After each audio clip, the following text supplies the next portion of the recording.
If your motivation is to solve interesting problems, do what you find interesting, do what excites you, do what makes you feel like you're expressing yourself, and yeah, use the tools, kind of the algebra, the calculus, whatever you need, the tools that you need in order to understand and explore whatever you're studying. I think that'll become like a lot more natural. Hello and welcome to the Making Mathematicians podcast. I'm Zach and I'm here with my brother Alec and my sister Cass. We're the creators of Making Mathematicians. It's an online course that shows homeschool parents how to learn and teach real math. Now, real math is what mathematicians do. Real math is a creative, self-expressive, open-ended exploration of whatever the imagination can grab a hold of. You learn real math the same way you learn art, science, literature, or history. You can't learn real math from a math curriculum. In this podcast, we're going to be answering your questions about how to learn and teach real math. If you'd like to learn more, check out the complete Making Mathematicians course at makingmathematicians.org. So our question today is from Nick, and the question is, isn't math cumulative? Doesn't it have to be learned in a specific order? If so, what do you mean when you say you can't get behind or ahead in math? So this is something we talked about last week in the podcast, about the idea of like, you don't have to do things, we talked about in curriculum math, when you go to school, a lot of times it's very, very structured and they know exactly what they're going to learn every week through high school. But it does seem like there's some level where like there's a correct order. Right. So is that not the case? How would we encourage people to approach that? Part of the podcast where we turn to you for all of our I guess where you need to have an answer ready immediately. So I have a standard answer to this, but I don't know my way of answering this. In the course I do this. It's that I use a metaphor from video games. Okay. Which is always risky because if the person you're talking to isn't familiar with video games, then they might not get the metaphor. If they are familiar with video games, they'll realize that I don't know what I'm talking about. Yeah. Like, I don't really play. No, but I do. In my life, as you guys know, I'm not very good at video games, put it that way. But I have played one game, Minecraft. And Minecraft is sort of the quintessential open world game. And so I like to use sort of this idea of, because some video games, I should have one off the top of my head, but I don't. Some video games like have a story, and you have to do one thing, and then you have to do another thing, and you have to do another thing. I've tried to play such games in the past, but I always get stuck somewhere and give up. But that's not how math is. I think math is open-ended, and you can do anything. But that doesn't mean that it's completely unordered, right? Mm-hmm. Like if you're playing Minecraft, you have to get some resources before you can get like more difficult resources. Sometimes you have to do that, like it's part of the game structure. But more often, it's just easier. Like you're going to get the easier things first, or maybe getting the easier things is going to help you get the more difficult things. For those of you who don't play Minecraft, you basically gather resources either from mining, hence the name, or from farming or trading. But you do that, and then you can build cool things. You can build almost anything. They have like even rudimentary circuitry, so you can build computers or whatever if you want to. So. So yeah, it's open-ended, you can do whatever you want, you can be creative and self-expressive, but there is a structure, and you do end up kind of doing easy things first, and then moving on to more challenging things. And that structure isn't necessarily like imposed by like the coding of the game. It's not like it won't let you do that, it's just you take the natural course of action. You gotta build a foundation before you build the next thing. No, exactly. And I mean, some things you probably have to do in a specific order, but for the most part, it's just sort of natural that you would do certain things. And some people who play might have a specific goal, and maybe they just want to go out on an adventure and fight monsters or whatever. So they'll probably skip some of the earlier steps that other people would always do. Some people might just like to build things, so they'll jump ahead, and instead of building like easy shelters in the beginning, they'll just jump ahead to building really big things right away. Or, that sort of thing can happen. So I like that metaphor because I think that gets you in the right headspace. You can do whatever you want. You can express yourself. You can be creative. It's open world, so to speak. It's complete creative. You can go out and fight monsters. It's literally an open world. Yeah, in mathematics. It's a big, wide, imaginary world out there, too. It's not even found. You can, it's there's all kinds of possibilities. You can do all kinds of things. And yeah, there's gonna be kind of a natural order that you do things in most of the time. But I think that's the case with any field of study, right? Like, when you're reading literature, like, you're not gonna, like, pick up War and Peace before you read your chapter books as a kid, right? Like, I think that's... You tried. Like I did, and it didn't work. Didn't get it. Could you give us, like, an example, maybe, of something that would be a natural progression that you wouldn't have to force. Like let's say a parent is concerned, they're like, oh, but what, I think I've used this example multiple times, but like algebra, because I didn't like algebra. Right. So like maybe the parent's like, oh, but like I have to make sure they get this next because they won't be able to do other things. Like what could be an example of like a natural, like a progression that might happen naturally without having to force the step-by-step cumulative approach? Well, I think... Well, stepping back, I think part of the problem, part of the reason we have this mindset is because the curriculum math is extremely ordered. In some jurisdictions, like education, you can probably predict what somebody's going to learn like 2 years in advance, or 5 years in advance. This first semester, week 4, you're going to be working on isosceles triangles or whatever, right? And so I think that's what gives this idea, but it's important to realize that math goes off in lots of different directions, right? It's not like a ladder, it's just like a... Yeah, and these tools, like a lot of the standard curriculum, really kind of focuses on getting you to calculus, and certainly learning arithmetic, and then learning algebra, and then getting some geometry is sort of, that's all like helpful stuff on your way to tackle calculus, right? And so I think for that reason, because that's kind of the goal, I think that's why you get kind of this progress. It doesn't have to be done in that order necessarily, but there's kind of a natural way you would sort of do it. Yeah. And curriculum math definitely taught me to believe that arithmetic was just kind of the basis for everything. Yeah. But could you start with geometry? Could you start? Yeah, no, I mean, could you just start other places, especially with really small kids? I could see a lot of other places. More like physical shapes. And there's examples in the course we have for specific like tools for younger kids. We talk a lot about like shapes and physical objects and drawing and yeah. We just read a math book and he talked about how he stopped writing and started using beans to illustrate. Oh, you've been reading Uncle Petros. Yeah. We'll have to talk about that in a future episode. Yeah. But maybe he's not a good example. Yeah, no, there's also different things you can try and you go into. Learning your numbers, kind of your basic counting numbers, that's something that I think kids pick up. And it does feel like arithmetic can be a little more intuitive, so it seems like a not bad place to start. My 2-year-old is already counting. Yeah, no, exactly. Okay. Very impressive. She's counting to 3. Okay. Nice. I just teasing.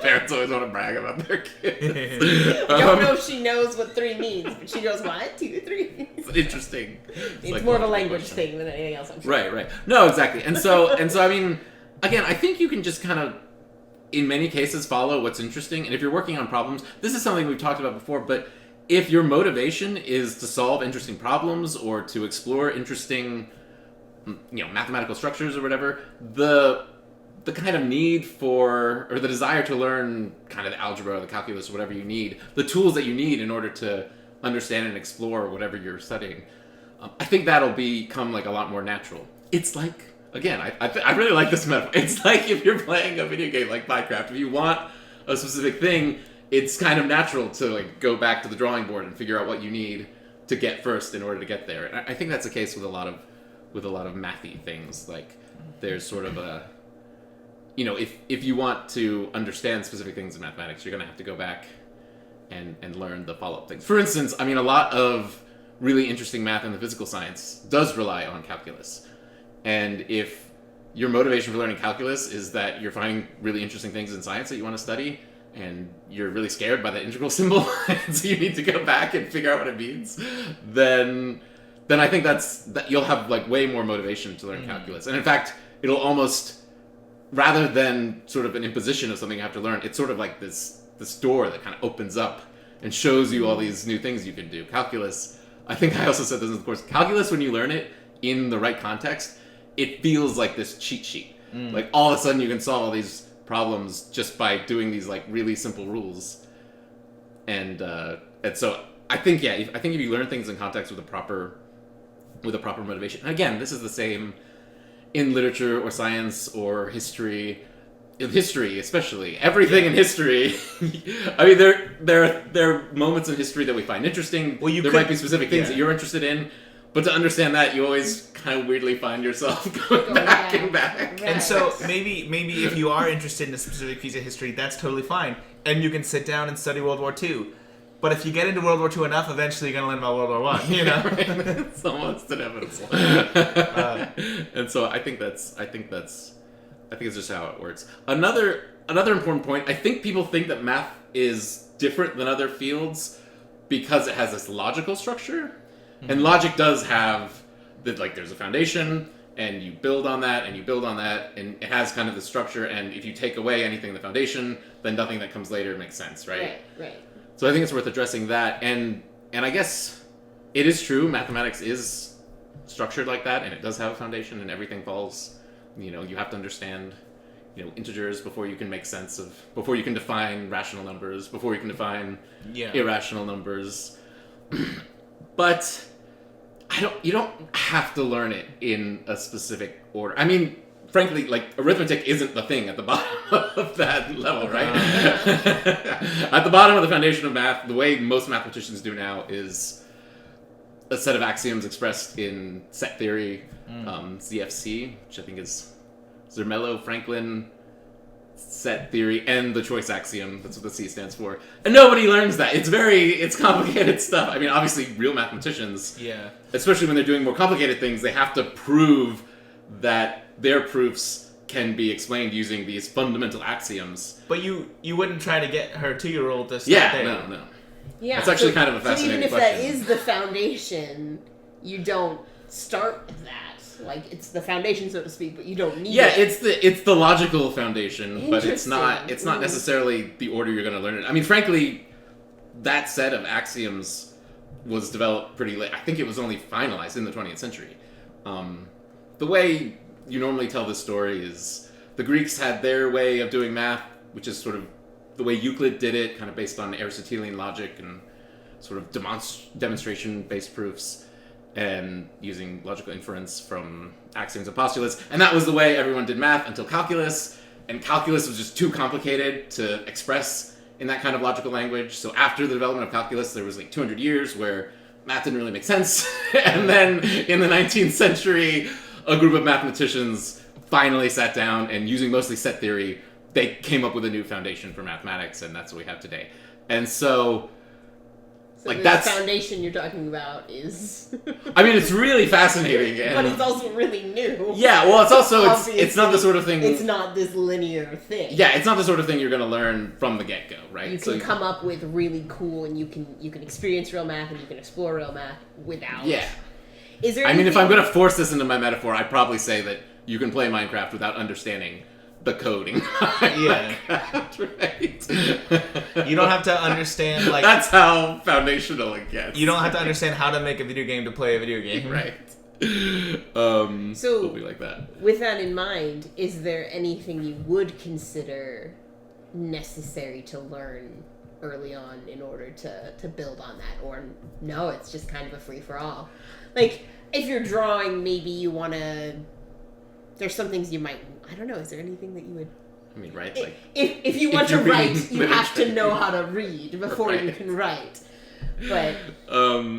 yeah, I mean, in the same really obvious sense. But you don't have to start with numbers. You don't have to start with... If you want to do number theory, you have to learn arithmetic, like that kind of stuff. Right. But I think that's mostly going to be intuitive. And I think, I mean, like, of course, I want to say, like, of course, teach your kids... arithmetic and geometry and everything, as much as they'll take, as much as they can from the get-go. Because it's cool and it's awesome and everyone should do it. But yeah, I think, and again, like, most people, when they're playing these open-ended games like Minecraft, they tend to do similar things in the beginning. You need certain resources. I played with our younger brher for a little bit, and I think I started starving in the beginning. And he was like, eat food. And I was like, I don't know how to do that. You need to get food and a bed and all these things from the get-go. Think, so everyone's going to do the basic things at the beginning. So I don't think there's anything wrong with doing something similar to... I mean, because the curriculum math is sort of based on some of those ideas. The problem is it just gets so...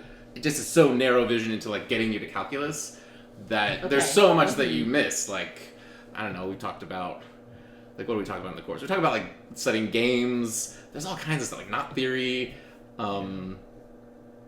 don't know, even, like, a lot of number theory stuff. Like I remember, like, hearing about complex numbers when I was sort of going through curriculum math, but then I felt like it was just sort of a dead end. But then you just continued on towards pre-calc and calculus, and occasionally someone would pull up one of these imaginary numbers, and you'd be like, "I forgot what that was all about." Right. But there's a whole realm of cool math. As far as things like calculus or trigonometry or like. And there's nothing wrong with doing calculus. I have to say this over and over again. I love calculus. Well, in order to learn calculus, though, there are going to be certain steps you have to take. I mean, yeah. It won't make sense if you don't know the basics of algebra. But I think and we kind of touched on this a few times, and I think this is something that really resonates with me. It's just the idea of maybe you'll take a lot of the same steps, but there's a huge difference between getting to the point where you can't do it and choosing to take the step versus like getting pushed to the next step. Like an example I give is I learned how to edit videos myself because I was taking videos and I didn't know how to use the software, and then I'd like Google like how do I do this, and I'd watch videos as I ran into problems. And then I took a class about like a little bit of audio engineering, and they started out with like how sound works and how vibration, and I was just like really bored, and it took forever to get to the point where it was actually applicable. And I like learning the technical side of things, but yeah, I think like there's so much of even just choosing to like be like having a reason to learn something. And so like as kids are trying to solve a problem and they come up against a problem, they don't know how to solve it, and learning new techniques and learning new tools, I think that's, even if it had some overlap with the structure of maybe how a curriculum would go, I think that's still really different. Because if you're working on some problem in, say, calculus, then yeah, maybe, what did you say just a moment ago? Imaginary numbers are tangential. Like, they're not essential for what you're doing there. So if you miss that step, then... Yeah. But you might have to go back and then you go back and learn that when you're working on a slightly different problem. Or vice versa. Exactly. If you're studying about imaginary numbers, then you don't need to be applying what you're learning. Yeah. And I think if you're a parent hearing this for yourself, it's sort of frustrating because you'll have to kind of figure out what you needed to learn. But that's just part of learning things on your own sometimes. But ideally, you get to the point where when your kids are learning these things and they run into a problem and they can't figure out how to solve it, you can say like, oh, I know there's a tool for solving this problem, and that can help them go back and learn that tool or whatever. Well, and I feel like that pulls, sorry to interrupt, but I feel like that pulls back into what we talked about a few episodes ago. What do you do when you get stuck? Maybe what you need to do is go look for a new tool. Maybe you need to say, okay, well, maybe I'm missing something here. Where can I go? And obviously we have, we're not doing this, you're not stuck with just your head and a pencil and paper. We have resources. We have videos and books and online resources. A lot of solutions in math, in particular some really famous ones, come from bringing mathematical techniques from different branches of mathematics together. So I was gonna say, I think there's one example. I can't remember exactly which lesson it is. It might be the one where we talk about odd and even numbers and stuff. But like we break down a couple different ways to prove something. So you can use algebra, you can use drawings, you can so like maybe when you're working on a problem and you hit a point where you can't solve it, like you're saying, like learning a new technique or seeing a different approach to it will help you kind of get past that barrier. No, I think that's pretty typical. So yeah, I think there will be a kind of natural progression when most people learn math. Some people will have specific interests that take them kind of different directions. There isn't one thing that you have to learn. Like I said, the standard curriculum really focuses on learning calculating techniques that get you to calculus, which isn't nothing wrong with that, but that's not all of mathematics. There's that's so much more. That's not the culmination of mathematics. Yeah, there's just so much more. There's statistics, there's information theory, there's what did I say? Knot theory. I think knot theory is really annoying. It's like the study of tangles, but I think it's the sort of thing that kids should be able to intuitively understand and start working on. There's so many examples. Graph theory, just so many things you can study and that aren't included in this one single track. And so maybe the easiest way of knowing if you are going on the right track is just, are you learning the tools to learn the things or to work on the things you want to work on? Yeah, I know. Because some of these tools, especially like the big arithmetic, algebra, and calculus, they're going to be useful for virtually everything else. Yeah. This is something we say in the course. Somehow, all of mathematics, somehow all of imaginary structures is encoded in this language of numbers that is apparently invented. I don't know. But, so learning the tools for manipulating numbers and moving them around and doing fun things with them is always going to come in handy over and over again. Yeah. But But that's not the end-all, be-all of mathematics. Do what you find interesting. Do what excites you. Do what makes you feel like you're expressing yourself and your own interest. And yeah, use the tools. Again, when you're writing, you need to go back and learn the tools of grammar and, you know, the elements of rhetoric and things like that. That will make you into a really good writer. But the point is to communicate and express yourself and share these important ideas. And you can become, like, you're... All of a sudden, I'm really sensitive about the grammar I'm about to use to say this, because I'm going to make a comment about grammar. You can develop good grammar through multiple different ways. You can do it by studying grammar, but you can also do it just by reading a lot, reading good literature. So exactly. it's not necessarily that you have to like learn it via these, you know, these specific these really ways. rigid steps. Yeah. Okay, and then one more kind of branching question based off one of our previous episodes as well is, as far as standardized testing goes, then if everything's pointing to calculus In the standardized tests. yeah, but at calculus you don't usually get to calculus until you're at more advanced grades and grade levels. Yeah, I'm not sure. I don't think there is much calculus in a lot of college prep tests. Right. I'm not... Again, you want to look at the test that you're taking. But I mean, there certainly is going to be arithmetic and algebra and a lot of geometry. So I think for that reason, yeah, you might need to go back and study some of those things. But again, the focus of your education shouldn't be on passing tests one day. And so if you're branching off into these other areas and as a result doing some of these more basic things or these more foundational things, then obviously you're going to get what you need. If you're doing something advanced in this direction, then you're gonna slowly learn all of the everything. I think it's fair to say that there is a lot of cross contamination. That's not the term. What's Overlap? Pollination? Cross-contamination. What do bees do? They go around and they pollinate each other. There's a lot of mathematics sort of bleeds into other branches of mathematics. So I think pursuing what you find really interesting is a great way to break into other branches of mathematics that you might find initially more challenging or initially have like a higher kind of barrier to entry for you, depending on your own interests and what you find engaging. But I think pursuing your interest again. Right. I think about playing Minecraft, which again I'm not very good at. It's not linear, but it is. It's not linear, but you tend to need to do certain things. If you want to go out and fight monsters, you need to mine for the sort of materials that you can use to build good weapons and that kind of stuff, right? Like it all kind of,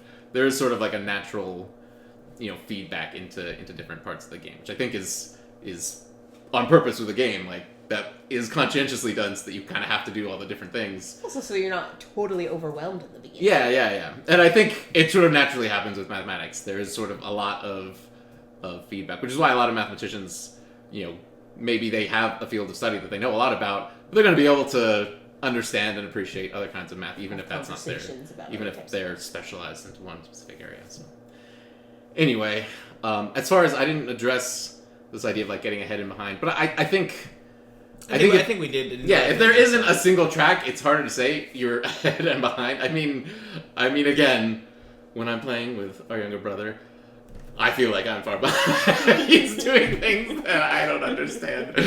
But then again, that's the case I think in any field. Like you're going to, you have some experts. You need to, you have amateurs. experts. You have people who maybe been doing it for longer than others. But I think that's. But if you're constantly working on it, you're inevitably moving forward somewhat. Yeah, and I think there's no point in trying to put label I think people have this idea that there's some kind of like at age 10 you should understand this and at age 12 you should. That's not based on there's no reason. Nobody sat down and did like psychological research on kids to discover which theories of math and which concepts they can understand at certain ages. That's not what that's based on. There's no reason to think that. and honestly, this might be a little tangential, but if you're teaching multiple children at once at multiple different ages, as we have lots of childhood experience with this, we're a year and a few months apart, and yet that's a significant amount of time when you're a kid. You're Yeah. developmentally very different year to year, and so I feel like you often felt frustrated or overshadowed or whatever, kind of out. It's sort of a competitiveness. Yeah, okay. Well, and Don't need to belabor the point. same with me and Alec. With Alec, you're 4 years older than me, and so obviously 4 years older, you're going to be doing vastly more advanced things. But if you're not working on this linear chart, you don't have to kind of worry about that sort of sibling rivalry, sibling competition, and you can just let kids explore and take that pressure off and let them feel that creative freedom instead of feeling the pressure of I'm behind, or the fear of I'm behind or I'm ahead or they're smarter than me. Hopefully. That's the goal, right? Yeah. Thank you for listening to the Making Mathematicians podcast. We hope our discussion has helped or inspired you in your effort to learn and teach real math. If you have a question you'd like to ask us, please leave a comment or email podcast@makingmathematicians.org. If you'd like to learn more, check out the complete Making Mathematicians course at makingmathematicians.org.